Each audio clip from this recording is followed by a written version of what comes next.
क्या बोलते हैं इसको शुद्ध देसी भाषा में? VSEPR theory. VSEPR theory. हम लोग स्टूडेंट लाइफ में हमारे टीचर बोला करते थे वेस्पर थियरी। ऐसे नहीं बोल रहा रे, मजाक उड़ा देगा लोग। Valence shell electron pair repulsion theory.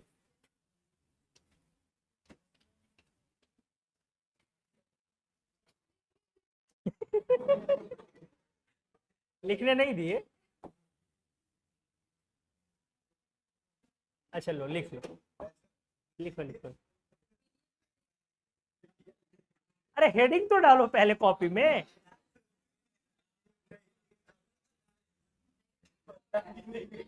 काम छोड़ हो रहे हो तुम लोग, दिख रहा है। तो पीडीएफ का क्या करते हो? उससे भी तो लिखना ही है ना घर पे। लिखते तो होगे नहीं लेकिन ना। नहीं नहीं लिखती हो, देखो कह रही नहीं लिख रही, नहीं लिखती हो ना। हा? एक सप्ताह पीछे रहते हो, एक टॉपिक पीछे रहते हो तुम, तो और नहीं लिखते होगे। हाँ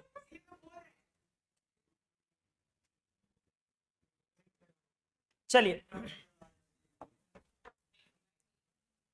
ये थियरी मॉलिक्यूलर ज्योमेट्री को डील करता है, मॉलिक्यूल के ज्योमेट्री को डील करता है। स्ट्रक्चर बोल लीजिए, शेप बोल लीजिए, या ज्योमेट्री बोल लीजिए, इन सब चीजों में क्या डिफरेंस है, क्या सिमिलरिटी है, इन सब चीजों को भी इसमें समझना है। डायपोल मोमेंट एक काफी इजी टॉपिक है, तब इजी हो जाता है जब एक बार आपको VSEPR आ जाती है। तो कौन सा मॉलिक्यूल पोलर है और कौन सा मॉलिक्यूल नॉन पोलर है, ये भी आपको समझ में आने लगता है। ठीक है, तो सबसे पहला पॉइंट लिखते हैं, dells molecular geometry.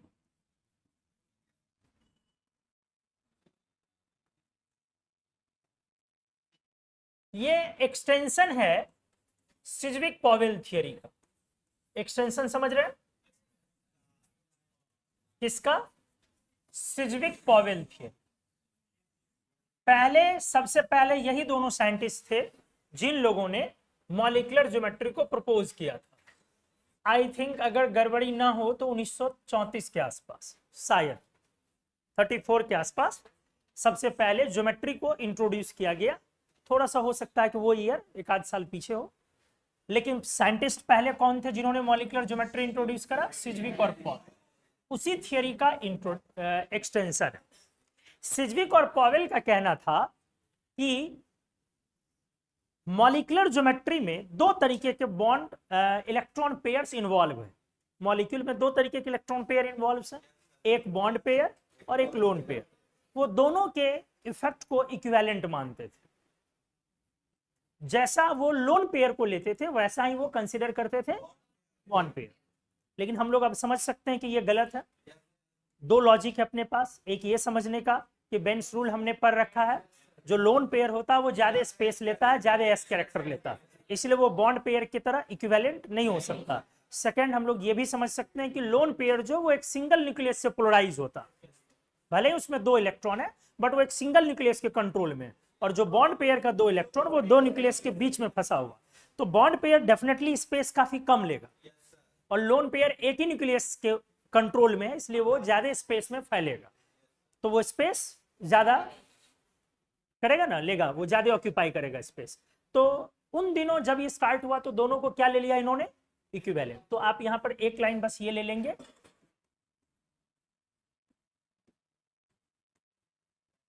According to Sidgwick Powell consideration, single L होगा,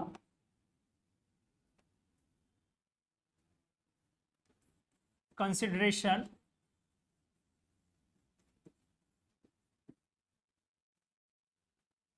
effect of lone pair and bond pair of electrons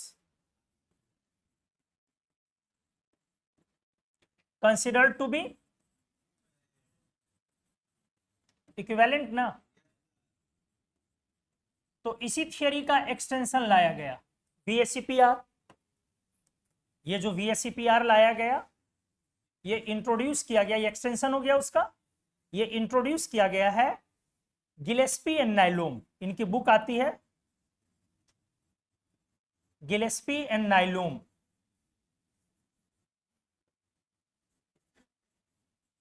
1954। मतलब समझिए कि ज्योमेट्री कितना लेट आया है केमिस्ट्री में। 1954 वीएससीपीआर इंट्रोड्यूस किया किसने? Gillespie and Nyholm, NHYLOH। ठीक है, अब वीएससीपीआर के अकॉर्डिंग बातें हम लोग करना स्टार्ट करें। सबसे पहले वीएससीपीआर बेंट्स रूल को फेवर करता है। बेंट्स रूल को मतलब बेंट्स रूल में जो आपने 2-3 पॉइंट पढ़ा है वो वीएससीपीआर में कंटिन्यू होगा, उसका कोई विरोध नहीं होगा। क्या था पॉइंट? पहला पॉइंट, सबसे ज्यादा एस कैरेक्टर लोन पेयर लेता है, फिर उसके बाद मल्टीपल बॉन्ड्स और सबसे कम सिंगल बॉन्ड। फिर दूसरा पॉइंट आपने पढ़ा था, हाई इलेक्ट्रोनेगेटिव टर्मिनल एटम हमेशा सेंट्रल एटम के उस ऑर्बिटल के साथ जुड़ना चाहता है जिसमें एस कैरेक्टर कम हो। और तीसरा पॉइंट क्या था बेंट्स रूल का?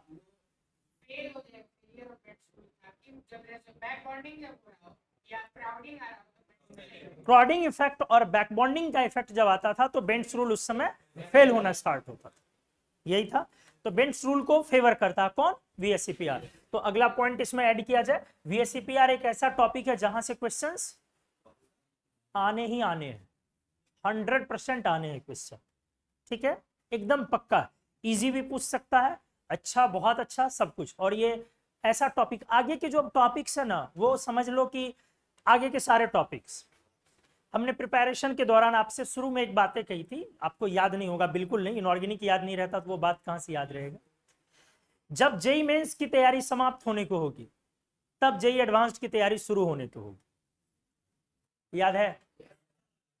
हाँ, सही में याद है, देख लो ना, अभी मतलब पूछ रहा है। जेई मेंस के मैक्सिमम क्वेश्चन आपको जो यहां तक के टॉपिक थे यहीं तक में आ जाने, निबट जाने। अब जेई एडवांस्ड के मैक्सिमम क्वेश्चन यहां से आगे आने। हाँ, मतलब जो आपका ये ब्लॉक स्टार्ट हुआ था ना डिस्कशन, वहां से अब समझिए ऑनवर्ड्स ये सारा आने वाला। मतलब प्योर हैबिटेशन से डायरेक्टली क्वेश्चन नहीं आएगा, लगभग उसको कनेक्ट करके किससे आएगा? वीएससीपीआर से। प्योर वैलेंस बॉन्ड थियरी से डायरेक्ट क्वेश्चन नहीं आएगा, उसको कनेक्ट कर देगा आगे के टॉपिक से, किसी चीज से। समझ रहे ना? तो एलिमेंट्री चीजों से रिलेटिवली कम क्वेश्चंस आते हैं, एलिमेंट्री चीजों को किसी एग्जांपल से, किसी दूसरे थियरी से, किसी दूसरे एजम्पशन से कनेक्ट करके आईआईटी के क्वेश्चंस ज्यादा कॉम्प्लिकेट किए जा सकते हैं। इसीलिए आईआईटी के क्वेश्चंस इधर आप देखेंगे, वीएससीपीआर अभी चल रहा है, बैक बॉन्डिंग चलेगा, एमओटी चलेगा। तो आप समझ के चलो कि ये 3 टॉपिक मिला के आईआईटी के 2 क्वेश्चन। अरे यार 8-10 तो आजकल क्वेश्चन ही टोटल आता है एक पार्ट में, तो 10 क्वेश्चन, 8-10 क्वेश्चन ही आ रहे हैं आपके उसमें। हाँ, तो 8-10 क्वेश्चन ही आ रहे हैं, 3 क्वेश्चन 2 क्वेश्चन अभी यही 2 टॉपिक में हमने काउंट करवा दिया आईआईटी के लिए। अभी उसके बाद फिर कोऑर्डिनेशन है, फिर मेटलर्जी है, फिर क्वालिटेटिव। आपको समझ में आ गई चीजें क्या बोला गया? लेकिन पीछे की चीजें क्यों आईआईटी जेईई एडवांस के लिए इंपॉर्टेंट है, उसके बिना आगे कुछ नहीं हो सकता। पीछे की सारी चीजें क्या आनी चाहिए, हमें अच्छे से आनी चाहिए, तब आगे वाला अपन कनेक्ट कर पाएंगे। ठीक है, तो चलिए इस पॉइंट को लिखा जाए पहले, वीएससीपीआर favours Bent's rule.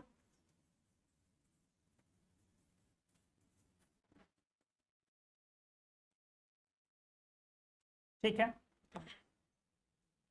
According to,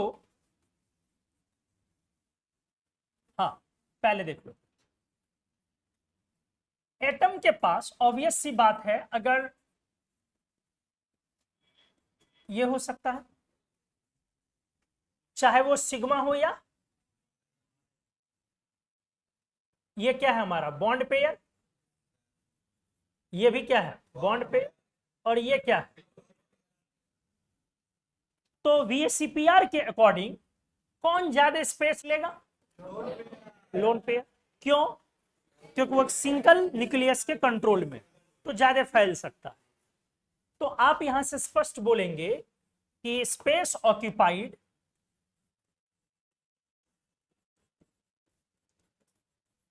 सबसे ज्यादा कौन, उसके बाद,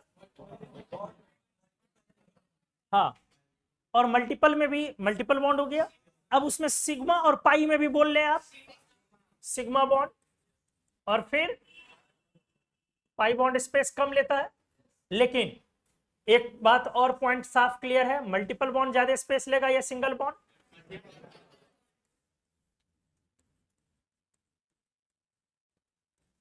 इसीलिए जो ज्यादा जगह छेकेगा वो ज्यादा रिपेल करेगा।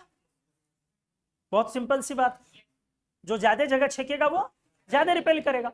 तो repulsion created by lone pair will be always more effective than repulsion created या that created by bond pair of electrons. ठीक है, so LP LP repulsion lone pair और सबसे क्या होगा, इफेक्टिव। फिर उसके बाद एलपी बीपी रिपल्सन होगा and the least effective will be BP BP repulsion. इसीलिए किसी ज्योमेट्री में सबसे पहले अपना स्थान कौन फिक्स करेगा, कौन फिक्स करेगा, लोन पेयर। और उसके बाद जो जगह बचेगा उसमें कौन जाएगा, या तो हाँ बॉन्ड पेयर उसके बाद वाले स्पेस में जाएगा, जो भी हो, चाहे मोर इलेक्ट्रोनेगेटिव हो या लेस इलेक्ट्रोनेगेटिव हो, सबसे पहले कौन अपना स्पेस लेगा। इसलिए आप हमेशा बोलेंगे so in a geometry a lone pair occupying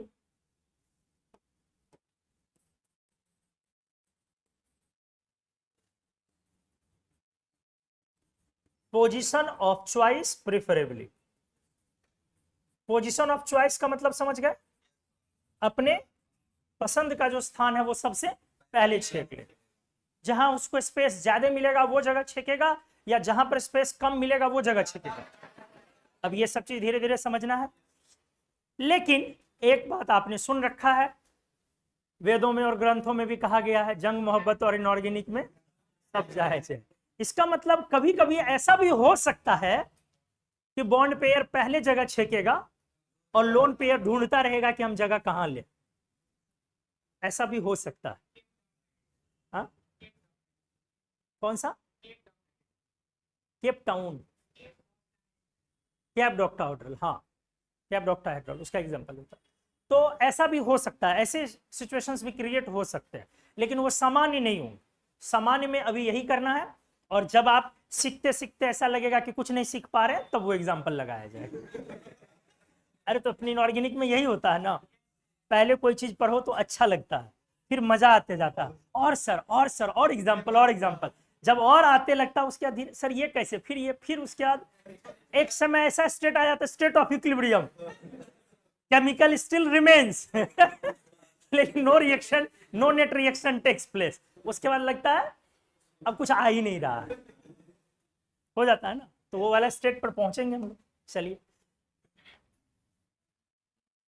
applications लगाया जाए सीधे।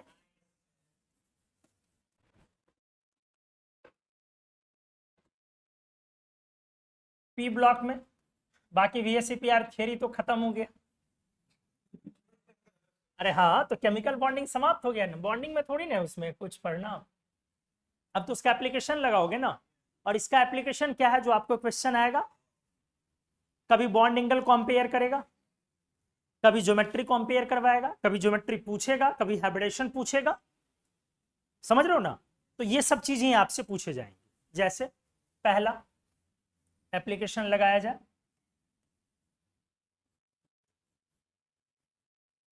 SO2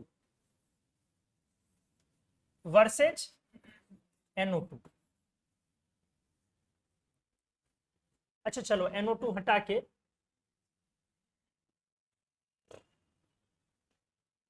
पहले SO2 ही सिंगल करो। SO2 क्या करना है इसमें, कुछ नहीं, स्ट्रक्चर बनाइए और एंगल के बारे में आइडिया प्रेडिक्ट कीजिए कि स्टैंडर्ड एंगल से इसका एंगल ज्यादा होगा या कम होगा, आराम से। S डबल बॉन्ड हो, डबल बॉन्ड हो, लोन पेयर, हाइब्रिडाइजेशन। तो आपका जो एक्सपेक्टेड है वो 120 है। अब VSCPR लगाएं आप और बताएं कि ये एंगल 120 से बड़ा होगा या छोटा। छोटा होगा। पता चला कैसे? पहली बात, ये रिपल्सन जब भी आप लगा रहे हैं तो ये प्लेन में लगा रहे हैं, तो जब प्लेन में ऊपर वाला इलेक्ट्रॉन जो है वो काफी जगह छेका हुआ, तो वो रिपेल करेगा ज्यादा, तो बॉन्ड पेयर वो क्वेंच करेगा एरिया, तो ये एंगल क्या होगा हमारा, कम हो जाना है। तो अगर आप इसको VSEPR के नजर से देखें तो VSEPR क्या कहता है, LPBP रिपल्सन है, इसमें क्या है, LPBP रिपल्सन है, और ये रिपल्सन एंगल को घटाएगा, इसलिए थीटा लेस देन क्या हो जाएगा।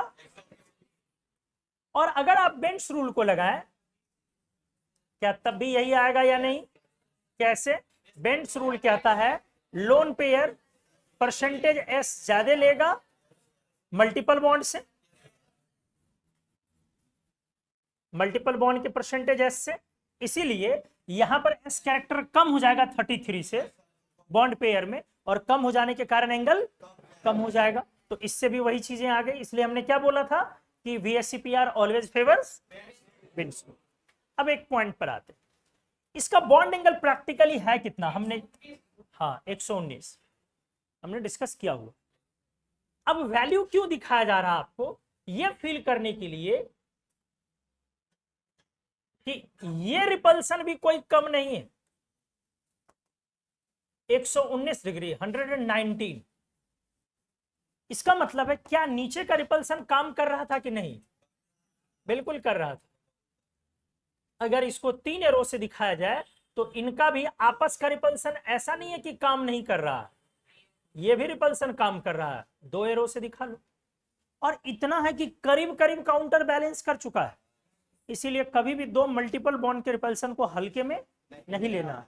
कभी भी 2 डबल बॉन्ड अगर बगल में आ जाए तो उसका रिपल्सन को अच्छा खासा अज्यूम करना, क्योंकि आप क्या देख रहे हो, लोन पेयर के रिपल्सन को वो न्यूट्रलाइज कर चुका है करीब करीब, भले हार गया लेकिन हार कर जीतने वाले को क्या बोलते हैं, बाजीगर कहते हैं। तो वही वाला है ये, 2 मल्टीपल बॉन्ड जो है अगर एक दूसरे को क्या करे, रिपेल करे, तो एंगल वाइडेन होता और अच्छे अमाउंट से वाइडेन होता, बड़ा होता। ठीक है, पहला एग्जांपल। दूसरे में आ जाओ, ये आइडिया लगाना धीरे धीरे। अगर मॉलिक्यूल मैंने ले लिया यहाँ पे H2SO4 वर्सेस सल्फेट, अब दोनों को भी समझ लिया जाए, तो SOH OH double bond O double bond, ध्यान से इस मॉलिक्यूल को आप फिल कीजिए। पहले हाइब्रिडेशन क्या है लोग, इसमें कितने तरह के एंगल, टाइप्स ऑफ एंगल बताना, 1 या 2 तरह के,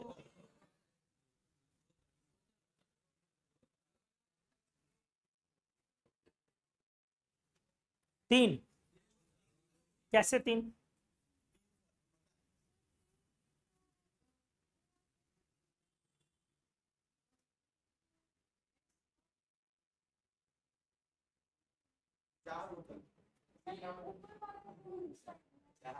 ये भी एंगल है, ये भी एंगल है क्या, नहीं, तो 2 ही टाइप होगा ना, एक टाइप। अच्छा ये एंगल है कि नहीं, अरे ये एंगल है कि नहीं है, हमने बोला क्या ये एंगल है है। हमने बोला क्या ये एंगल है या नहीं है, हमने बोला क्या ये एंगल है या नहीं है टेट्राहेड्रल है ना, लाइए पेन लाइए, 4 पेन लाइए।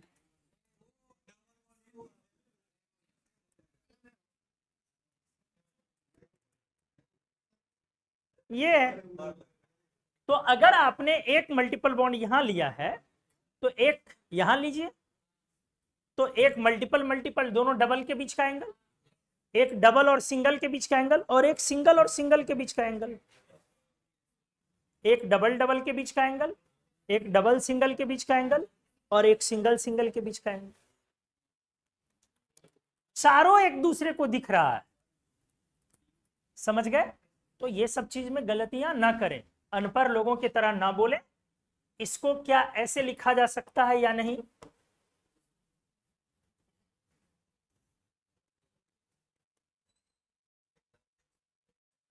क्या दोनों एक ही है या नहीं? बिल्कुल सेम है, चारों पोजीशन इक्विवेलेंट है। इसको 3 दिख रहा था, 1 2 3, इसको भी 3 दिख रहा था, 1 2 3, हर किसी को 3 बॉन्ड्स दिख रहे हैं। क्या इसको ये लिखा जा सकता था या नहीं?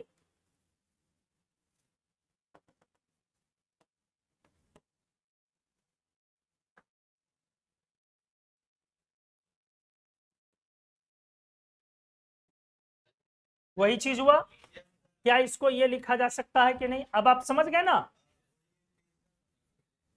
बस लिखने के तरीके अलग अलग हैं, सब क्या है सेम। लेकिन सबसे ज्यादा हम लोग लिखना किस स्ट्रक्चर को चारों में पसंद करते हैं? फर्स्ट की, सेकंड की, थर्ड की, फोर्थ? सेकंड को। जो ज्यादा रिपल्सन लगे ना उसको ऐसे लिखो कि वो दिखे। जिसमें सबसे ज्यादा रिपल्सन लगे उसको ऐसे दिखाइए कि वो दिखे दूर से कि यहाँ रिपल्सन सबसे ज्यादा। तो सबसे ज्यादा रिपल्सन किस में होगा? Double bond double bond, double bond double bond में। इसीलिए कौन सा स्ट्रक्चर है जो एकदम सामने है? ये वाला और ये वाला एक ही तरह का है ना दोनों। तो अगर आपको सबसे ज्यादा दिखाना है तो आप प्रेफर कीजिए कि इस तरीके से प्रेजेंट करें, इससे क्लैरिटी थोड़ी बढ़ जाती है।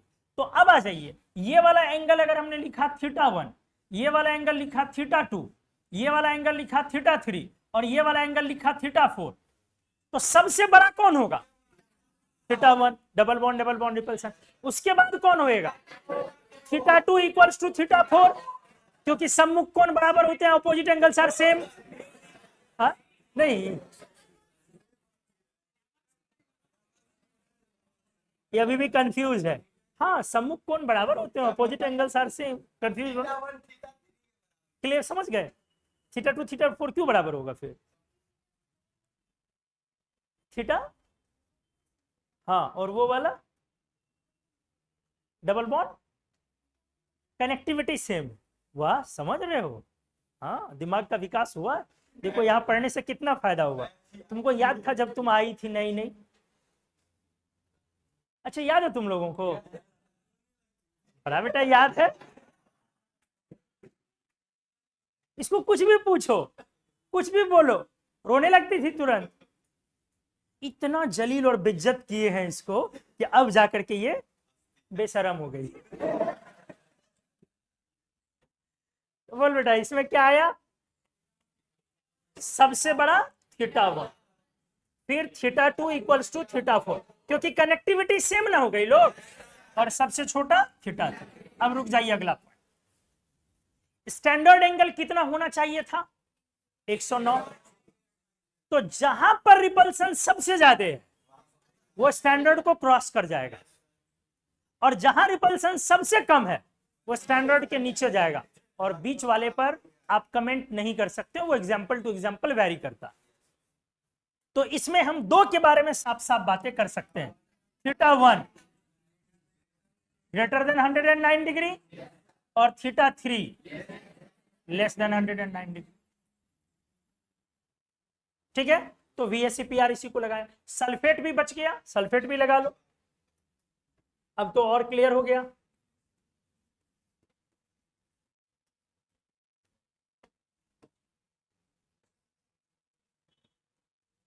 O माइनस आ जाएगा ना,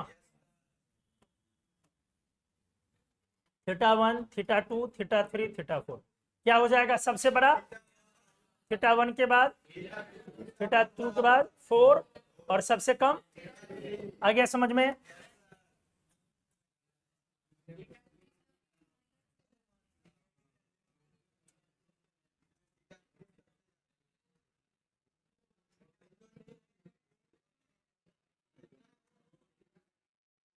बैल, चुड़ैल कैसे नहीं पकड़ पाए? बत्तख सब कहीं के। आया समझ में? रेजोनेंस है तो चारों इक्विवेलेंट, और ये सारे एंगल किसके बराबर हो जाएंगे? एग्जैक्ट बराबर हो जाएगा, हमने आपको सिखाया हुआ है। अगर चारों बॉन्ड्स इक्विवेलेंट है sp3 में, चाहे वो चारों डबल हो, चाहे वो सिंगल हो, अगर चारों इक्विवेलेंट है तो हर हाल में एंगल स्टैंडर्ड एंगल को रीच कर जाएगा। हमने ढेरों इस पे एग्जांपल करवाया आपको, BH4 minus, NH4 plus, XDO4, SiH4, CH4 valence bond theory में करवाया था हाइब्रिडेशन में, कि ये मत बोल देना कि ऊपर जाने पर एंगल बढ़ रहा है तो किसका ज्यादा कर दिया, CH4 का ज्यादा SiH4 से, नहीं ना, इक्वल हो जाए। ठीक है, चलिए नेक्स्ट एप्लीकेशन पे आ जाए। 3 NO2 वर्सेज NO2 माइनस।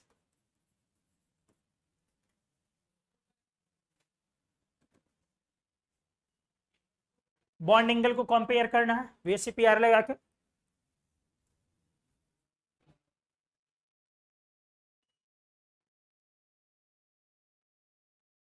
लगाइए, पेन चलाइए।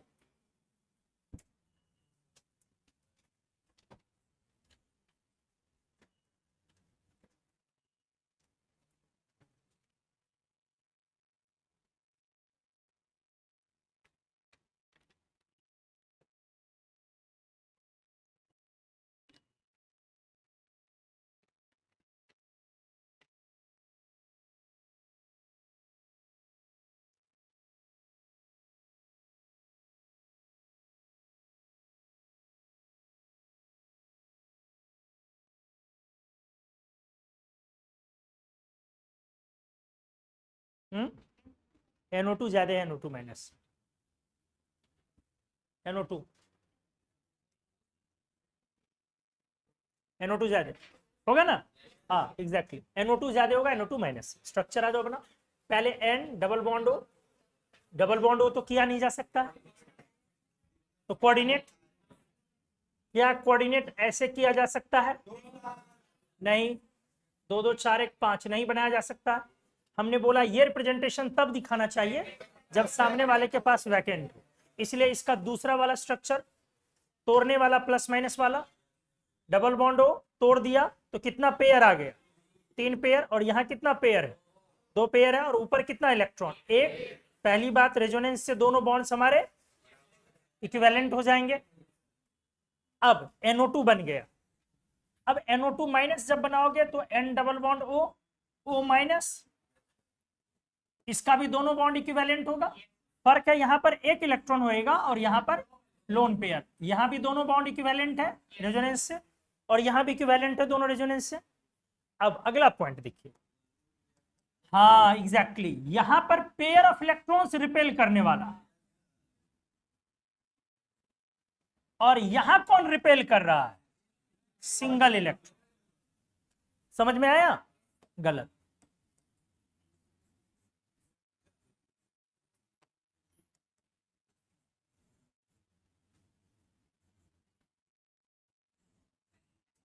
उल्टा होगा रिपल्सन। भैया उस ऑर्बिटल में एक इलेक्ट्रॉन और यहां पर 2 इलेक्ट्रॉन है एक बॉन्ड में, और इधर तो खैर डबल बॉन्ड है, दोनों जगह डबल बॉन्ड मल्टीपल हुआ रेजोनेंस के थ्रू, तो इस बॉन्ड में ज्यादा इलेक्ट्रॉन्स है वहां से, और वो एक सिंगल इलेक्ट्रॉन है, इसलिए ये रिपल्सन नहीं होगा, उल्टा हो जाएगा। सीखिए ये सब चीज, VSCPR में बस रिपल्सन ही सीखना है, नहीं तो ये रिपल्सन नहीं हुआ, क्योंकि अगर ये रिपल्सन होगा तो आप एंगल को 120 के नीचे ले जाएंगे। हाय, आपको तो याद है वैल्यू, वैसे एरो दिखा देंगे तो नहीं, ये चीज पता था कि रिपल्शन बढ़ जाता, बट बस ये पूछ रहे हैं कि अगर ऐसे एरो नीचे दिखाते क्या मतलब गलत हो? अगर ये एरो इस तरीके से दिखाते हैं, रिपेल कर रहे हैं, देखिए रिपल्सन ये भी क्रिएट कर रहा है और ये भी क्रिएट कर रहा है। जब भी एक डायरेक्शन हम लोग एक रिपल्सन को दिखाते हैं, इसका मतलब होता है डोमिनेटिंग रिपल्सन कौन। तो यदि आप एक सिंगल एरो दिखाते हैं वो और इधर नहीं दिखा रहे, इसका मतलब गलत रिप्रेजेंटेशन होगी। तो आ जाइए, इसीलिए यहां पर एंगल लेस देन 120 होगा या नहीं, नहीं होगा, एंगल क्या होगा, ग्रेटर देन 120 होगा, और यहां पर एंगल क्या होगा, लेस देन 120 होगा। बाकी अब आपको वैल्यू हमने दोनों का बोला था, याद रखना है। NO2 की वैल्यू कितनी थी, 132 डिग्री, कहीं कहीं पे 137 भी लिखा रहता, और NO2 माइनस की वैल्यू कितनी थी, 115। ये वैल्यू हमने कितनी बार बोला आपको याद रखना। अच्छा चलो लगे हाथ एक और बता दो, अगर यहां ओजोन कर दिया जाए,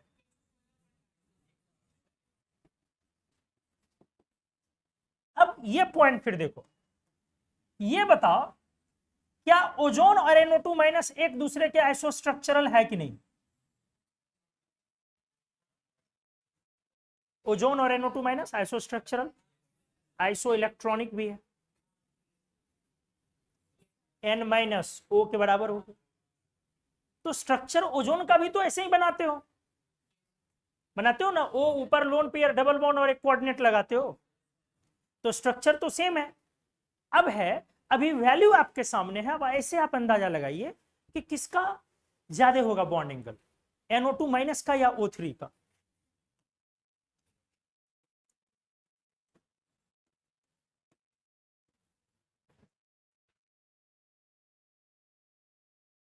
सही है, बोलो।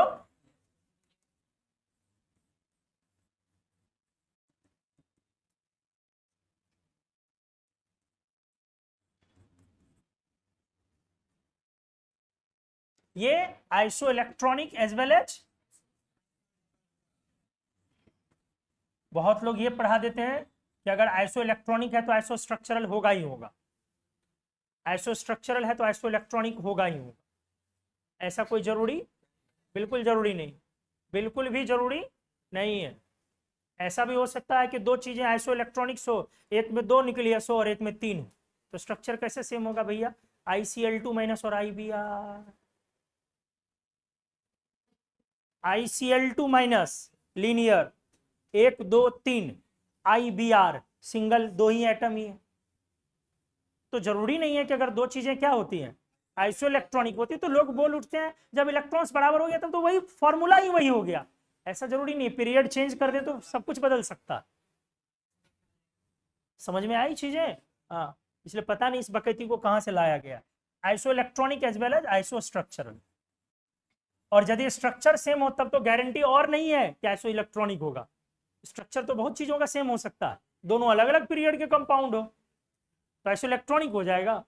हाँ, थोड़े चांसेस हैं कि आइसो इलेक्ट्रॉनिक होगा तो आइसो स्ट्रक्चरल हो जाए, लेकिन चांस की बात, गारंटी नहीं ले सकते। तो iso electronic as well as iso structural. अरे खूब गलत पढ़ा था लोग ये सब।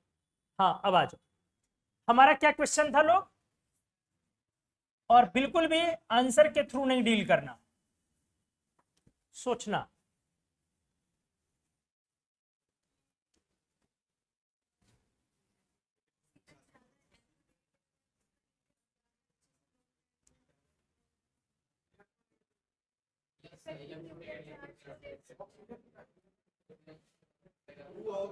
एक मिनट बोलिए आप, टिया सिया क्या किया नहीं, रिया, रिया हाँ बोलिए। रिया कैसे गड़बड़ होता है? अच्छा हाँ बोलो जी। हाँ है, नाइट्रोजन सेकंड पीरियड का है, ऑक्सीजन का इफेक्टिव न्यूक्लियर चार्ज ज्यादा है।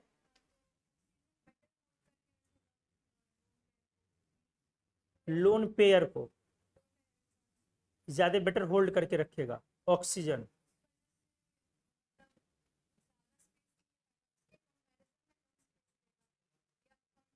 तो इस केस में यहां पर स्पेस कम लेगा तो रिपल्सन कम लगाएगा, तो इसका एंगल, रिपल्सन कम लगाएगा तो एंगल ज्यादा होगा।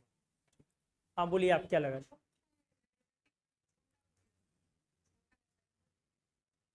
जेड इफेक्टिव, हाँ नाइट्रोजन से ऑक्सीजन छोटा है, एंगल बढ़ गया, ठीक है। और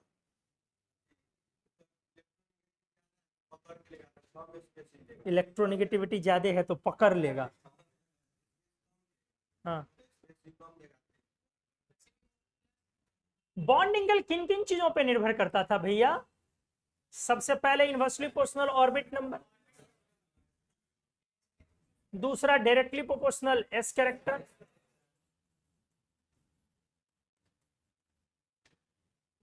जो एस कैरेक्टर था इसी को इलेक्ट्रोनेगेटिविटी लिखा जा सकता था। यही दो पॉइंट था, मेजर पॉइंट। बॉन्ड एंगल के लिए। सेल नंबर तो सेम है। अब सोचो पहले वाले में नाइट्रोजन की इलेक्ट्रोनेगेटिविटी ज्यादा है या ऑक्सीजन की, इसलिए इलेक्ट्रॉन दूर के तरफ भागेगा। अगर यहां भागेगा तो यहां पर जो इलेक्ट्रॉन का डिपोजिशन होगा वो कम होगा, समझ रहे हैं, और इसमें रिलेटिवली इलेक्ट्रॉन का डिपोजिशन ज्यादा होगा क्योंकि इधर की तरफ मोर इलेक्ट्रोनेगेटिव कुछ है नहीं, और जितना इलेक्ट्रॉन का डिपोजिशन ऊपर में ज्यादा होता है उतना रिपल्सन ज्यादा होता है।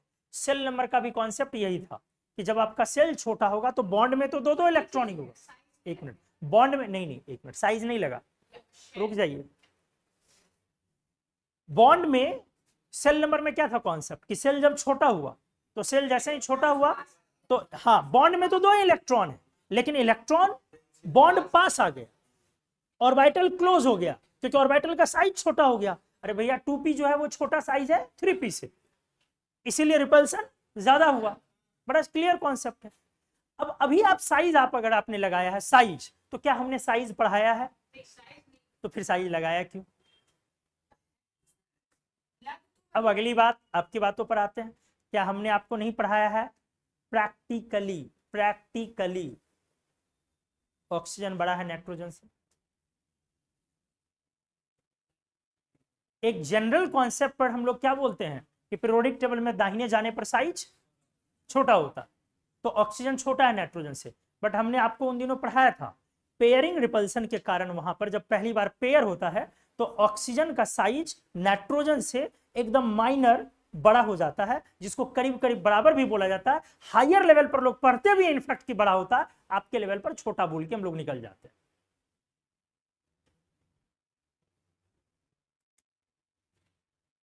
इसीलिए नाइट्रोजन ऑक्सीजन में आज के बाद कभी भी आप साइज फैक्टर तो लगाएंगे ही नहीं, क्योंकि उन दोनों का साइज में ज्यादा डिफरेंस नहीं होता।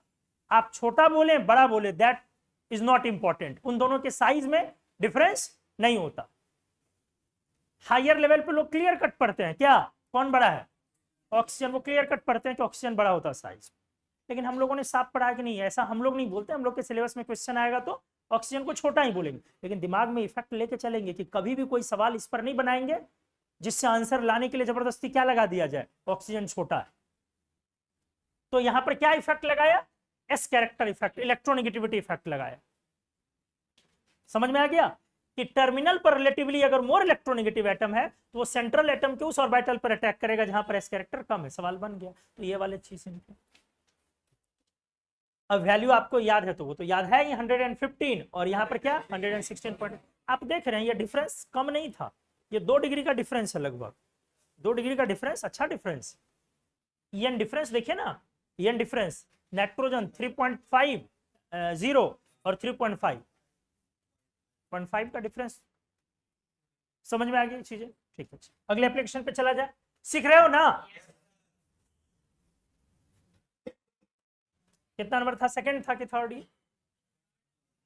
थर्ड था कि second? Third. Fourth sp hybridization and VSEPR।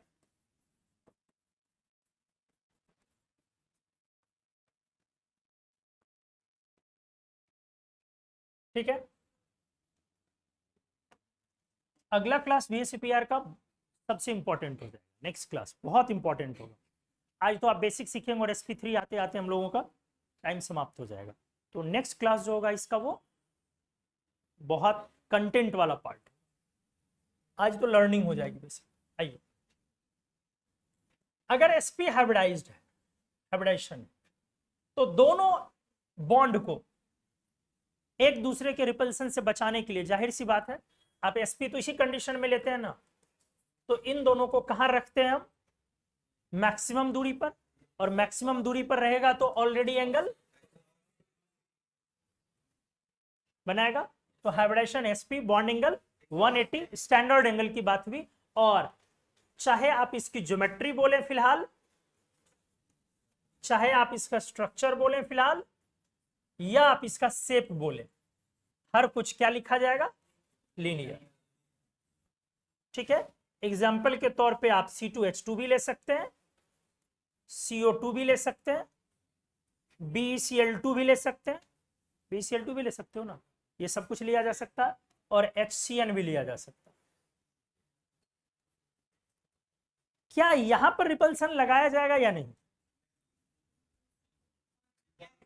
VSEPR repulsion opposite ही जाएगा, समझ में आया ना?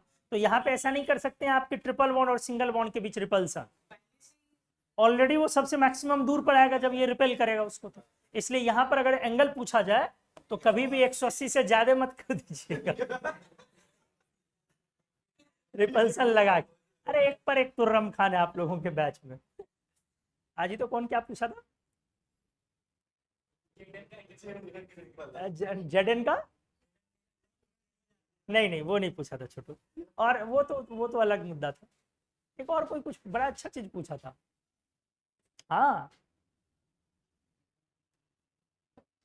तुम लोग पूछी थी क्या? भूल गए? अभी कुछ बोलेगा नहीं ना? नहीं कुछ पूछा था।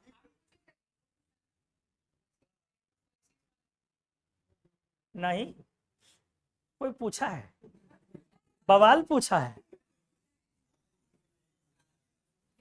अरे छोटू आज पूछा है। नहीं एक्टिनाइड नहीं, नहीं तुम लोग वो पूछा, भूल रहे हो तुम। हाँ नहीं ये वाला नहीं। तो इसका एंगल जो है 180। ठीक चलिए, पांचवा एग्जांपल, पांचवा एप्लीकेशन। अगर क्या लिया जाए, sp2 हाइब्रिडाइजेशन एंड VSEPR। अब आपके पास 3 पेयर ऑफ इलेक्ट्रॉन्स हैं, तो ऑब्वियस सी बात है, देखो अब इसमें 2 केस तैयार हो सकता है, फील करो। पहला केस, दूसरा केस, धीरे धीरे आगे चल के केस 1 केस 2 लिखा जाएगा, इसलिए अभी से आदत डाल रहे हैं। तो लिख दिया हमने केस 1 और केस 2। लिखने में इसको कैसे प्रेजेंट किया जाए, ये तो स्ट्रक्चर से प्रेजेंट किया, ऐसे प्रेजेंट करो, sigma bond pair equals to 3 और लोन पेयर इक्वल्स टू 0। नहीं समझ में आया? बॉन्ड पेयर इक्वल्स टू 3 लिखोगे तो चप्पल खोल के मारेंगे। सिग्मा बॉन्ड पेयर में पाई भी आ जाएगा और वो हाइब्रिडेशन में काउंट नहीं हो रहा, तो इसलिए सिग्मा बॉन्ड पेयर लिखना है 3। समझ गए? बॉन्ड पेयर 3 हुआ तो हो सकता है कि उसमें एक पाई आ जाए, क्लियर हुआ? तो उस समय में हाइब्रिडेशन sp ही रह जाएगा, sp रह जाएगा ना।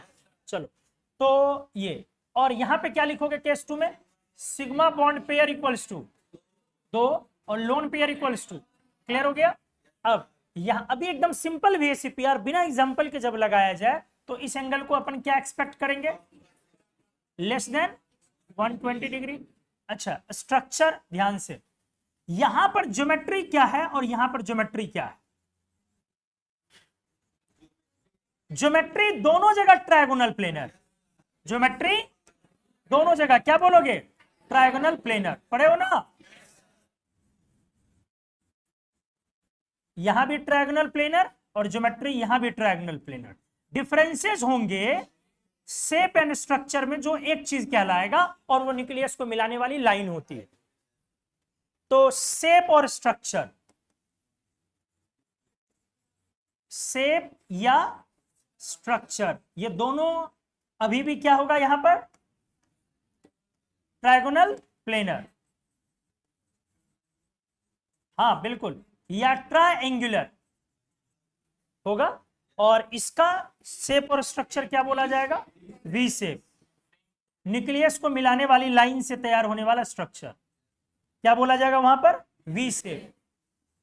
या एक नाम और पड़ेगा, बेंट। क्या नाम पड़ेगा, बेंट। कोई डाउट? तो ये केस 1 केस 2 करके, अब एग्जांपल्स दोनों केस में कुछ कुछ आप लिख दें। अब एग्जांपल देना भी सीखो,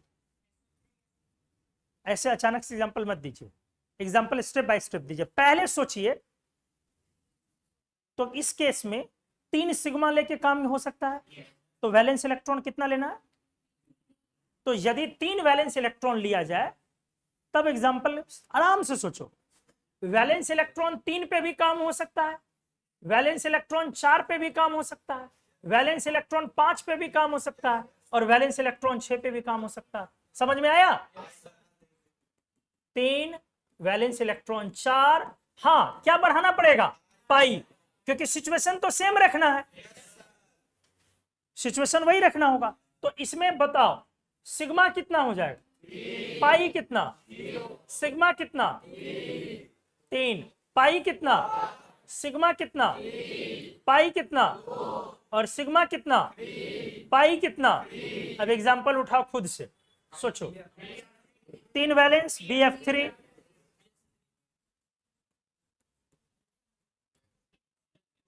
बोलो।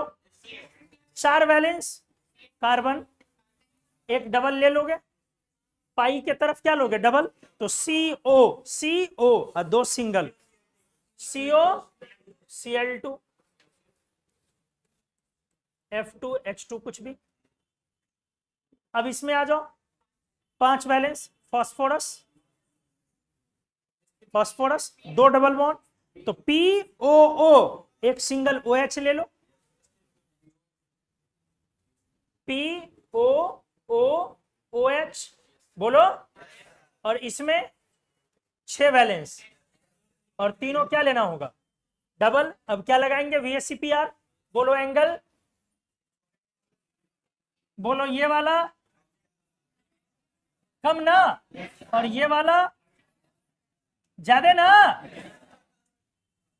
सही है। बोलो ये एंगल बढ़ जाएगा, ये एंगल,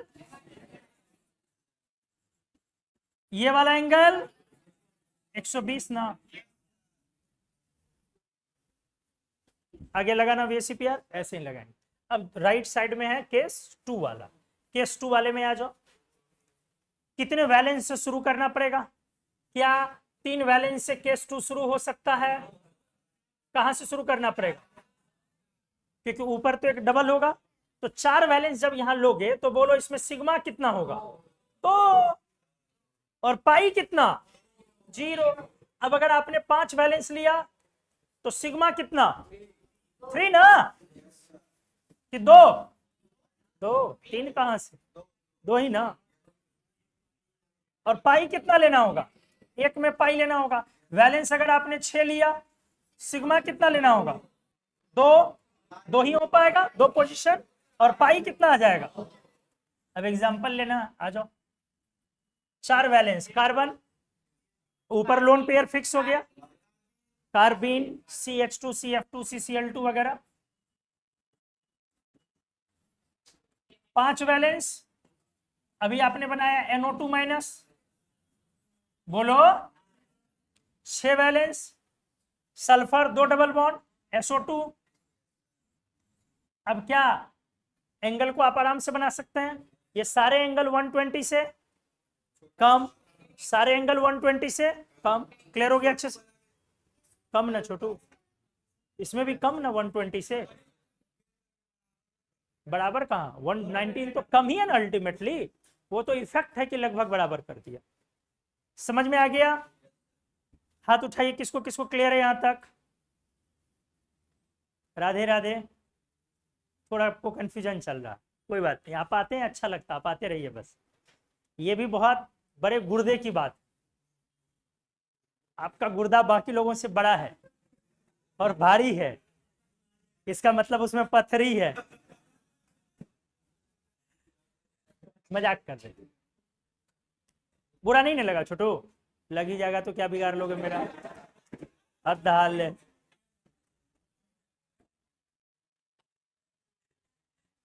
हाँ क्या हो गया?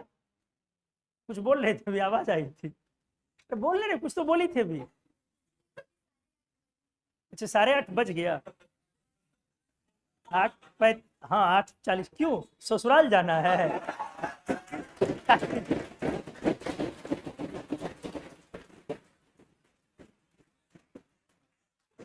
तो टाइम और दिन तो अच्छा हमको ससुराल जाना है।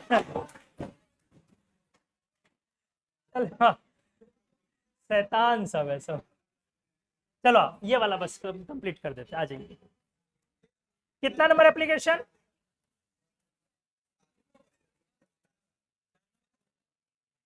चार था ना, 5 था, 6 आएगा। तैयार है?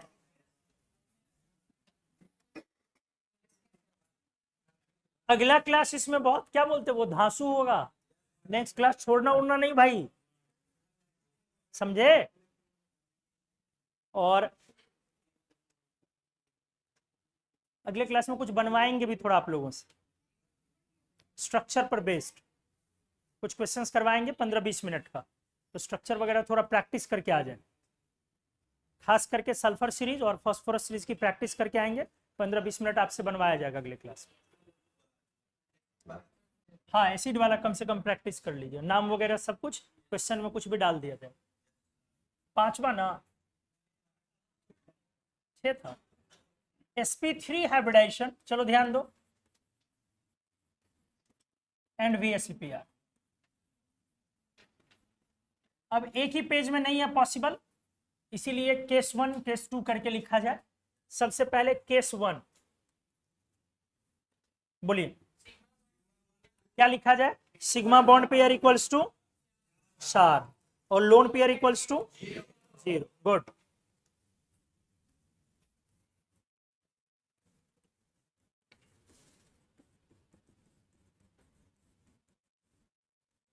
सजाया जाए, सही है। जब ज्योमेट्री आप बंद करेंगे तो क्या बनेगा? टेट्रा नहीं, टेट्राहेड्रॉन बनेगा। जब बंद करेंगे तो हेड्रॉन बनेगा, और बिना बंद किए हुए आप उसको टेट्राहेड्रल बोलते हैं। तो टेट्राहेड्रल और हेड्रॉन, बंद करना मतलब ऐसे सबको अगर क्लोज कर देंगे, मिला देंगे, तो वो एक इनक्लोज जो क्रिस्टल टाइप का लुक आएगा, वो क्या आएगा? टेट्राहेड्रॉन। ठीक, तो यही वाली एंगल हमारा जो है वो 109 डिग्री। चलिए अब बातें करते हैं एक्सपेक्टेड, लेकिन ये भी चेंज हो सकता है, डिपेंड्स ऑन सिचुएशन, कि फिक्स 109। तो चलो आ जाओ, एग्जांपल ध्यान दो, एग्जांपल से ही सब होते जाए। 4 वैलेंस से शुरू करें कार्बन, और चारों सिंगल लेना, C वैलेंस इलेक्ट्रॉन 4 पे, तो CH4 CH2 F2 बना लिया जाए। आपका रिवीजन भी होते जाएगा। चलिए अब बताइए, θ1 θ2 कौन ज्यादा होगा? बेंस रूल लगेगा, मोर इलेक्ट्रोनेगेटिव टर्मिनल, उसके ऑर्बिटल में लेस एस कैरेक्टर, तो एंगल तो कौन बड़ा होगा? θ2 ना, θ2 बड़ा होगा 109 डिग्री से, और θ1 छोटा होगा। समझ में आ गई चीजें? चलो वैलेंस 4 के बाद वैलेंस 5 लगाया जाए। बोलो एक क्या लेना पड़ेगा? Double bond. तो चलो P ले लो, एक डबल बॉन्ड O ले लो, डबल बॉन्ड में तुरंत O लगा दो, तो PO और 3 सिंगल Cl3 F3 3 OH। तो एक अच्छा एग्जांपल क्या तैयार हो सकता है? H3PO4 क्या हो जाएगा? P डबल बॉन्ड O और 3 OH। अब ये वाला एंगल 109 से बड़ा, और ये वाला एंगल 109 से, आपको आ गया समझ में? चलो वैलेंस इलेक्ट्रॉन लोग बढ़ा सकते हैं हम लोग 6। तो बोलिए 6 में अब कितना डबल बॉन्ड लीजिएगा? 2 लीजिएगा। तो 6 वैलेंस का पहले एटम चूज कर लीजिए। वो नहीं ना चूज कर लोगे, कमिनो उतना बॉन्ड ही नहीं बनाएगा वो। S लिया आपने, और 2 डबल बॉन्ड, तो S double bond O double bond O, और 2 OH या 2 F या 2 Cl, तो SO2 F2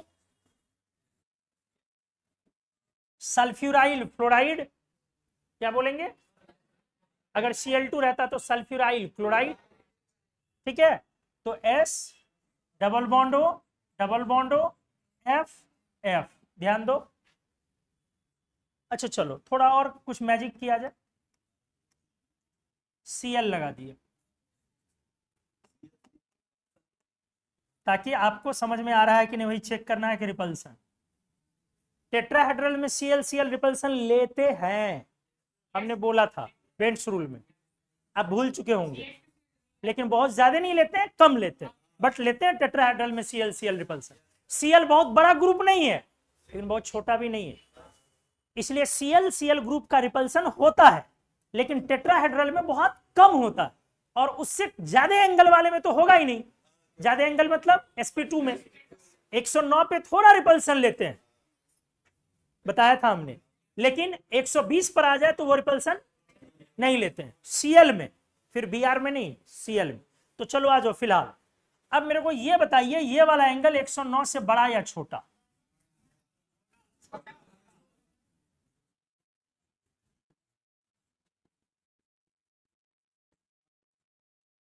सही जवाब देने का सबसे सटीक तरीका, पहले सॉल्व कर लो, तो अगर आ रहा है छोटा तो बोलो बड़ा, अगर आ रहा है बड़ा तो बोलो छोटा, अपने आप सही हो जाएगा। बोलो बड़ा या छोटा? छोटा। देख रहे हो, उलट दिया आंसर तो सही हो गया ना। हमेशा इसी मेथड से बनाया करो। नहीं सही है, छोटा होगा। हाँ नहीं, तुम कैसे डिसाइड करोगे? तुम डायरेक्ट बोलो, वो हम डिसाइड करेंगे ना। ये वाला है, अच्छा ये वाला लोग क्या होगा, एंगल बड़ा हो जाएगा, ठीक है। अच्छा 6 वैलेंस के बाद 7 वैलेंस पे चला जाए, आई वो कंपाउंड होता ही नहीं, नहीं तो लगा चुके होते अब तक।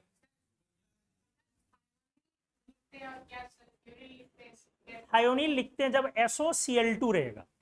हाँ ये सल्फ्यूराइल हो गया। हाँ जैसे आप इसको कंफ्यूजन होता है, हाँ बस कंफ्यूजन होता है तो वहां से ले आए CrO2Cl2, तो इसका कैटायन देखिए क्या है, CrO2 डबल प्लस क्रोमाइल, तो अभी इसी के सिमिलर आ गया SO2Cl2, तो SO2 डबल प्लस क्या आ गया, सल्फ्यूराइल। नहीं नहीं मतलब एक फील के लिए बोल रहे हैं, ऐसा लिखना नहीं चाहिए इसको, वैसा वहां लिख सकते हो यहाँ नहीं, तो इसी फॉर्मूले का सिमिलर है वो, तो सल्फ्यूराइल फ्लोराइड। लेकिन रुक जाइए, ये जो आइल लगाते हैं आप, ये जरूरी नहीं कि हर बार फॉर्मूला उसके लिए MO2 ही होना चाहिए।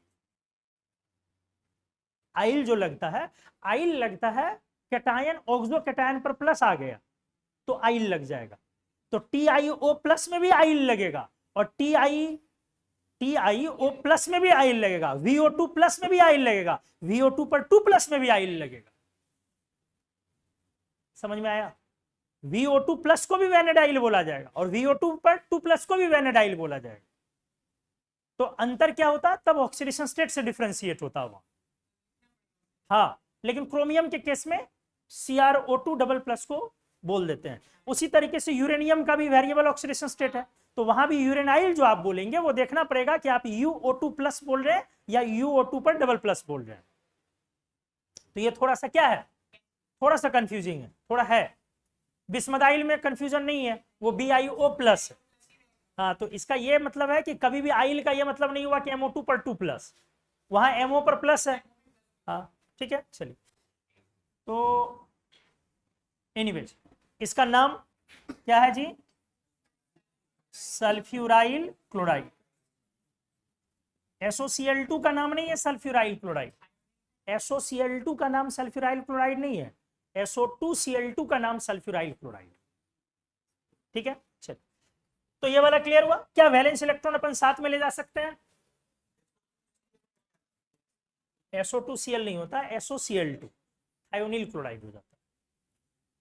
वैलेंस इलेक्ट्रॉन 7, कितने सिग्मा और कितने पाई? और पाई Cl उठा लो, तो Cl पर 3 क्या लगा दो दोस्त, पाई 3 है तो 3 डबल बॉन्ड, और एक क्या लगा देना होगा, फॉर्मूला क्या हो गया, HClO4। ये वाला एंगल अब आपको समझ में आ गया होगा, क्लियर हो गई चीजें। क्या वैलेंस इलेक्ट्रॉन 8 पे पहुंचा जा सकता है? बिल्कुल। सिग्मा कितना 4, पाई भी कितने हो जाएंगे, जेनॉन ले लिया जाए, चारों डबल बॉन्ड हो जाएगा। अब बोलो बॉन्ड एंगल क्या हो जाएगा वापस, ठीक है। अब आ जाओ, एक टर्म होता है ज्योमेट्री में डिस्टॉर्टेड, एक टर्म होता है ज्योमेट्री में डिस्टॉर्टेड। वर्ड तब लगता है जब ऊपर लोन पेयर आ जाए। डिस्टॉर्टेड ज्योमेट्री कब बोलते हो, जब ऊपर क्या आ जाए, मतलब लोन पेयर आ जाए नॉर्मल स्ट्रक्चर में, तो क्या बोलते हैं, ये गलत है। सब इसी को डिस्टॉर्टेड बोलते हैं।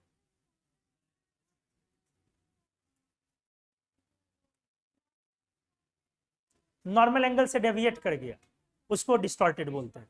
ये कॉन्सेप्ट और गलत है। डिस्टॉर्टेड जो है ना अच्छे अच्छों का गलत रहता है, डिस्टॉर्ट रहता है सबका। बहुत सिंपल है, देखो समझाते हैं। डिस्टॉर्टेड का मतलब क्या हुआ, लोग टेढ़ा मेढ़ा हुआ ना। तो टेढ़ा मेढ़ा मान लो नॉर्मल एंगल किसी का 109 है, उससे घट के कोई 107 आ गया अमोनिया, तो अमोनिया को टेढ़ा मेढ़ा कैसे बोल सकते हैं भैया, तीनों बॉन्ड तो 107 है। तो दिमाग लगाओ, डिस्टॉर्टेड कब होगा, जब भेदभाव होगा। एडजेसेंट एंगल्स डिफर करेंगे तो डिस्टॉर्टेड होगी, खत्म। समझे, अरे एडजेसेंट एंगल, बगल के दो एंगल अगर डिफर कर गए तो ज्योमेट्री डिस्टॉर्टेड होगी। इसलिए अमोनिया डिस्टॉर्टेड है कि नहीं, जबकि उसमें लोन पेयर भी है। तो पहला वाला आदमी टाइप सी और दूसरा वाला आदमी टाइप सी स्क्वायर, उसका क्या कहना है, नॉर्मल एंगल से कम हो जाएगा। तो 109 से कम हो गया, इसलिए अमोनिया को डिस्टॉर्टेड ज्योमेट्री में काउंट किया। तो क्वेश्चन इनमें से किसका डिस्टॉर्टेड ज्योमेट्री है, तो अमोनिया उसमें टिक नहीं होगा। समझ गए अच्छे से, समझ गए। डिस्टॉर्टेड तब आएगा, जैसे अभी वाला डिस्टॉर्टेड ज्योमेट्री ये है कि नहीं, वो है कि नहीं है क्यों, एडजेसेंट एंगल डिफर करके। तो क्या इसको डिस्टॉर्टेड टेट्राहेड्रल बोला जाएगा, नो। ये रेगुलर टेट्राहेड्रल हो गया, और वो डिस्टॉर्ट किया ना, डिस्टॉर्ट हो गया।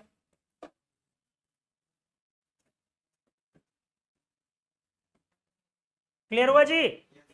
तो डिस्टॉर्टेड ज्योमेट्री में कभी भी ये चीज नहीं करना। अब सब चीज बोलोगे कि सर लिख दीजिए, ऐसा नहीं होता। वो प्रैक्टिस करते करते आपको याद हो जाएगा। एडजेसेंट एंगल क्या हो जाए, डिफर कर जाए, तो उसको क्या बोलेंगे। पता नहीं है बीमारी सब इनऑर्गेनिक में ही क्यों इतनी बीमारी, डिस्टॉर्टेड टेट्राहेड्रल CH2F2। पता नहीं लोग यार गजब हद गलत पढ़ाता है।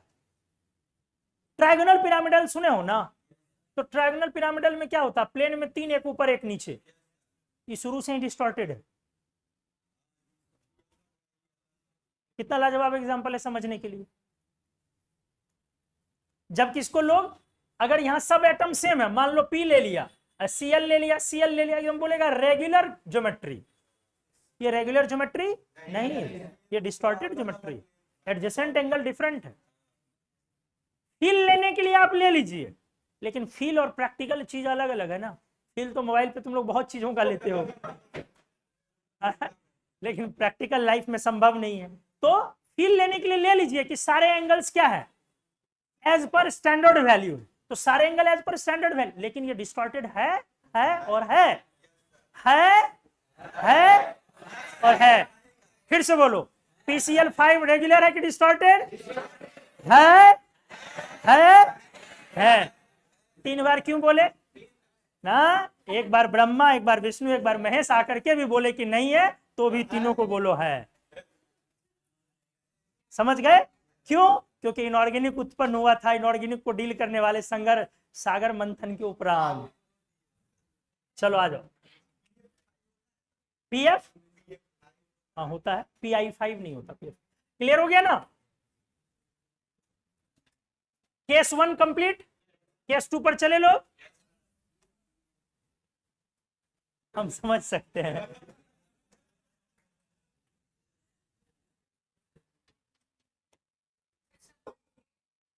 छोटू सब सेम होगा ना वहां, क्यों, हाँ सबका टेट्राहेड्रल, इसमें सब कुछ यहां लिख लो, छूट गया शायद। स्ट्रक्चर ज्योमेट्री टेट्राहेड्रल स्ट्रक्चर और शेप टेट्राहेड्रल, सब कुछ। केस 2 बोलो, बोलो। Sigma bond pair 3, lone pair, सही है। चलो कहां लगाएं? अब बताओ कौन सा स्ट्रक्चर सही है इसमें से?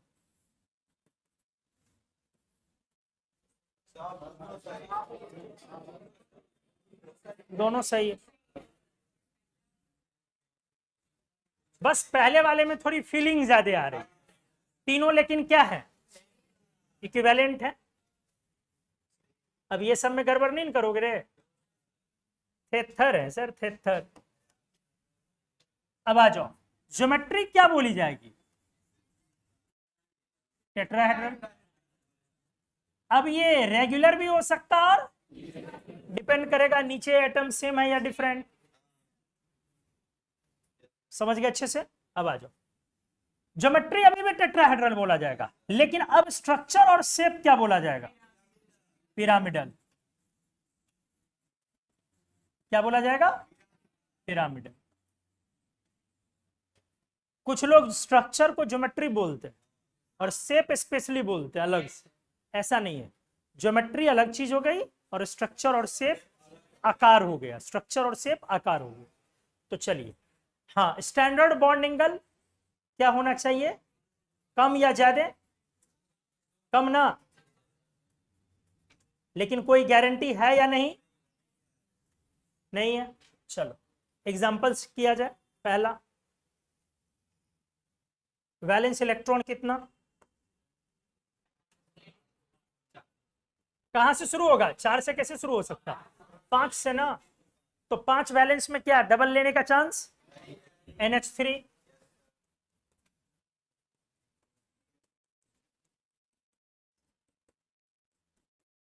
रेगुलर ज्योमेट्री या इरेगुलर ज्योमेट्री? रेगुलर। क्या बोला हमने?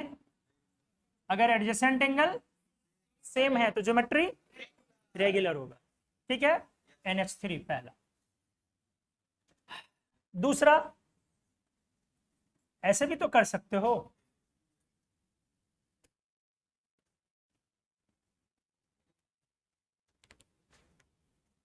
NCH3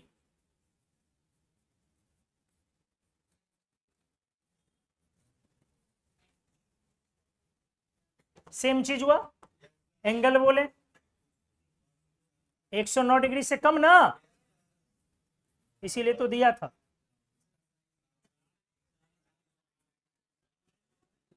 मिथाइल बड़ा ग्रुप है इसलिए रिपल्सन होगा। तो हमने आपको करवाया है, आप भूल गए। आप वो तो छोड़ दीजिए, जो 2 लोन पेयर था हमने वो भी केस करवाया था आपको, इसका भी एंगल उससे बड़ा था, डाइथाइल ईथर, डाइमिथाइल ईथर। तो जो NCH3 वाला एंगल होगा वो तो दोस्त और बड़ा होगा ना, इसका तो एंगल और बड़ा होगा 115। बाप रे, ऐसे पिताजी को बुलाया जाता है? महीना खत्म होने को आता तो ऐसे ही फोन करते हो, बाप रे पैसा खत्म हो गया, भेज दीजिए।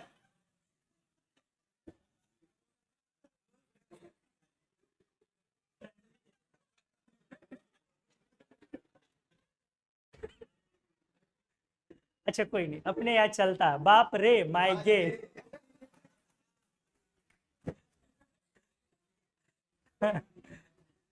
दोस्त को हम लोग क्या बोलते हैं? हेरे।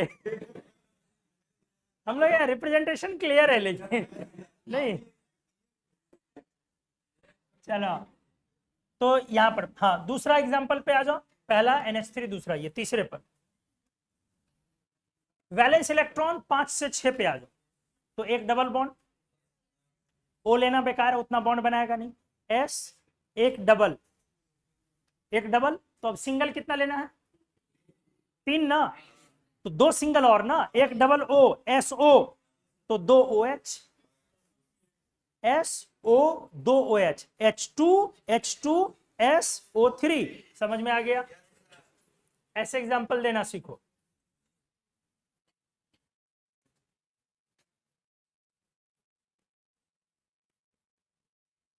बोलो एंगल 109 से बड़ा या छोटा? छोटा ना छोटू, छोटा ना। चलिए अब और बढ़ जाओ, वैलेंस इलेक्ट्रॉन 6 से 7 आ जाओ, तो Cl पर कितना डबल?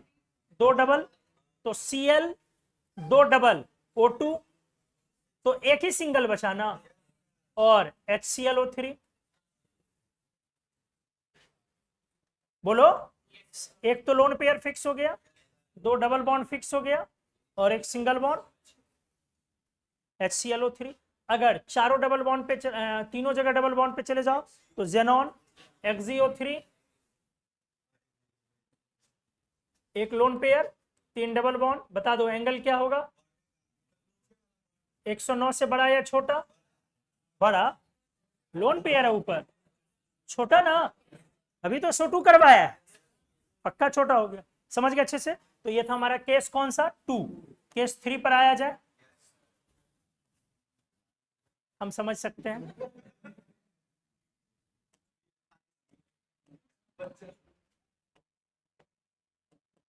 नहीं तो वैसा इमरजेंसी हो तो फोन कर दिया करो ना। सासू माँ आज लेट आएंगे। कितना केस था रे? 2। केस 3, केस 3 देखो लोग ठीक से बोलो। सिग्मा बॉन्ड पेयर कितना? लोन पेयर 2, लोन पेयर 2 न रे, और सिग्मा बॉन्ड पेयर नहीं, सिग्मा बॉन्ड पेयर भी 2। तो अब आप इसको तो समझ रहे हैं, ऐसे भी दिखाया जा सकता है, या ऐसे भी लोग दिखा सकते हो ना, सब एक ही है। आप किसी भी तरीके से लिखें, वो चारों एक दूसरे को देख सकता है, सेम है। चलिए पॉइंट आते जाइए।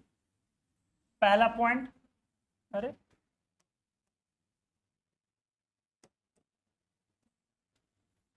इक्विवेलेंट, कौन सा रिपल्सन इसके अंदर? एलपी एलपी एंड फिर एलपी बीपी रिपल्सन। इसीलिए क्या उम्मीद अपन करते हैं यहां कि काफी छोटा हो जाएगा। जैसे पिछले वाले में हमने क्या उम्मीद किया था कि यहां भी थीटा एक्सपेक्टेड 109 से छोटा, क्योंकि सिर्फ कौन रिपल्सन था? LP BP. लेकिन इस बार वहां पे एक रिपल्सन कौन सा? एलपी एलपी और एलपी बीपी दोनों है, तो काफी छोटा हुआ। ठीक है, ऐसा हमने किया। ज्योमेट्री अभी टेट्राहेड्रल, लेकिन क्या डिफर करेगा? स्ट्रक्चर और शेप क्या बोलोगे? V shape. बाकी एग्जाम में भिड़ना नहीं है, मेरे कहने का मतलब समझ लीजिए। कभी कभी क्वेश्चन देने वाले को भी यही पता होता है कि स्ट्रक्चर इसका टेट्राहेड्रल बोलो और शेप वी शेप बोलो, तो आप प्रेफर करें हमेशा कि स्ट्रक्चर और शेप सेम है। बट उसके अकॉर्डिंग मान लो इसका पूछ दिया, कोई इसका एग्जांपल लिया H2O, और उसने पूछा कि H2O का स्ट्रक्चर क्या है? H2O का एक ऑप्शन दिया लीनियर, एक ऑप्शन दिया बेंट, एक ऑप्शन दिया ट्रायगोनल प्लेनर, एक ऑप्शन दे दिया ट्रायगोनल बायपिरामिडल, तो बेंट लेंगे स्ट्रक्चर। लेकिन अगर बेंट नहीं दिया, एक ऑप्शन दिया टेट्राहेड्रल, एक ऑप्शन दिया ट्रायगोनल प्लेनर, बेंट दिया नहीं, तो क्या टिक करेंगे? आप समझ रहे हैं ना? तो इसके लिए आपको थोड़ा मेंटली तैयार रहना कि सामने वाले को क्या एग्जाम में हम भिड़ नहीं सकते, बनाना तो है किसी तरीके से। चलिए आइए, तो अब इसका सारा चीज हो गया। अब एंगल भी लिख दिया। एग्जांपल्स बोलिए। एग्जांपल्स में पहले वैलेंस काउंट कीजिए, सीधा जो आता है वो लग नहीं जाइए बताने में। 6, तो H2O ही आएगा। बॉन्ड एंगल बताओ कितना होता है? 104 डिग्री, 104.5 ना। ठीक है, दूसरा 7 वैलेंस ले लो, आराम से सोचो। तो एक जगह डबल बॉन्ड आएगा ClO, और एक ही जगह ना सिंगल, और क्या बोल सकते हो? HClO2, 2 लोन पेयर, एक डबल बॉन्ड O और एक सिंगल बॉन्ड OH। बता दो एंगल क्या होगा, 109 से बड़ा या छोटा? 8 वैलेंस ले लो तो कितना डबल बॉन्ड, तो क्या हो जाएगा एग्जांपल, याद आया? Does not exist, highly unstable, dissociates to,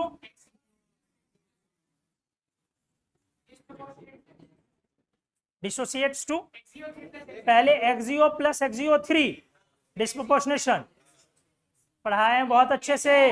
पहले एक्सियो और फिर एक्सियो 3, अब फिर एक्सियो फिर टूटेगा, एक्सी प्लस O2, तो क्या आएगा फाइनली, एक्सी प्लस XiO3, अब प्लस, पढ़ाए ना जी? तो जब ये पढ़ाए तो कैसे तुमको हाइड्रोलिसिस नहीं पढ़ाए थे? तो हाइड्रोलिसिस के दौरान ये पढ़ाएगा।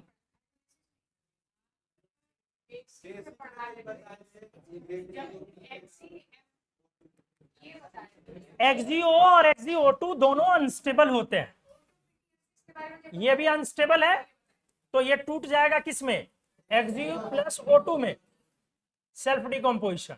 और XiO2 पहले टूटता है सेल्फ डिकम्पोजिशन से XiO प्लस XiO3 में, ये डिस्प्रोपोर्शनेशन हो रहा, 4 प्लस 2 प्लस और 6 प्लस में जा रहा, फिर ये भी अनस्टेबल, तो फिर ये टूट गया किसमें, Xi प्लस O2 में, इसलिए इसका नेट डिकम्पोजिशन क्या लिखा जाता है, Xi plus XiO3 plus O2। और इसका यूज हो जाता है किसमें, हाइड्रोलिसिस में, कि जब आप XiF6 का हाइड्रोलिसिस करते हैं तो क्या आ जाता है, XiO3 प्लस HF। जब आप XiF4 का हाइड्रोलिसिस करते हैं तो क्या बना, XiO2 प्लस HF, अब 4 प्लस में है ना, तो XiO2 फिर टूट गया इसमें, अब फिर टूट गया इसमें, तो इसका प्रोडक्ट क्या हो जाएगा, Xi plus XiO3 plus O2 plus HF। और जब आप XiF2 का हाइड्रोलिसिस करेंगे, देखो ये सब कितना आसानी से सॉल्व हो जाता है पी ब्लॉक, तो आएगा क्या, XiO प्लस HF, XiO फिर टूट जाएगा, तो इसमें हो जाएगा Xi plus O2 plus HF। तो ये पूछता है कि किसके किसके हाइड्रोलिसिस में O2 आता है, और ये पूछता है कि किसके किसके हाइड्रोलिसिस में तीनों में O2 आता, तो O2 एक यहाँ वाले में आया, इस वाले में भी आया, और फिर ये पूछता है कि किसके किसके हाइड्रोलिसिस में जेनॉन आता, तो जेनॉन दोनों में आया। नहीं, इसी दोनों का हाइड्रोलिसिस क्या है, रेडॉक्स हाइड्रोलिसिस के नॉन रेडॉक्स, इन दोनों का तो रेडॉक्स हुआ ना, इसका ना नॉन रेडॉक्स हुआ। तो XiF2, XiF4, XiF6 के हाइड्रोलिसिस में सिर्फ XiF6 का क्या है, नॉन रेडॉक्स, बाकी इन दोनों का रेडॉक्स, जबकि आमतौर पे 90% केसेस में हाइड्रोलिसिस नॉन रेडॉक्स। तो आज की क्लास में इतना ही पे छोड़ दिया जा रहा है, अगले क्लास में हम लोग इसका सबसे इंपॉर्टेंट और बढ़िया वाला पार्ट, ट्रायंगल बायपिरामिडल वगैरह डिस्कस करते हैं। आज छोड़ दो, नेक्स्ट क्लास में। ये तो बताई ना कि जाना है, नहीं गलत बात है।